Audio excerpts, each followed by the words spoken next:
আজকের ভিডিওটা আমি এখান থেকেই শুরু করছি। তো দেখো, আমি বাচ্চাদের সঙ্গে একটু খেলা করছিলাম। বাচ্চারাই বললো যে পিসি তুমি খেলবে, আমি বললাম হ্যাঁ খেলবো। তারপরে একটু কেমন লাগছিল, তারপরে না, খেলা করলে তো মনটা ভালো থাকে।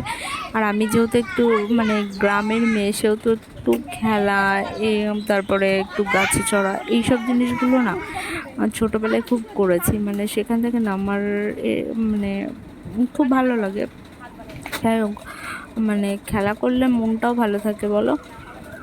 তো ওরা বাচ্চারা আমার থেকে বেশি ভালো খেলে, কারণ আমি অনেক দিন খেলি না। এটা হলো গ্রাম অঞ্চলে এক ধরনের খেলা হয় না, গাদি খেলা বলে, সেরকম সেই খেলাটা। তারপরে দেখো, এটা আমার পরের দিন সকালের ভিডিও ক্লিপ। আমি একটু বাগানে যাচ্ছি, এদিকে দেখো মা লিচু পাড়ছে বাগান থেকে।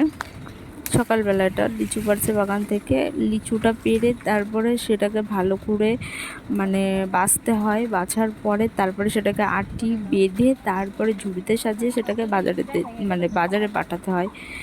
তো আজকের ভিডিওটা যদি তোমাদের ভালো লাগে তাহলে লাইক, কমেন্ট, শেয়ার আর সাবস্ক্রাইব করতে একদম ভুলবে না, নতুন নতুন ভিডিও দেখার জন্য।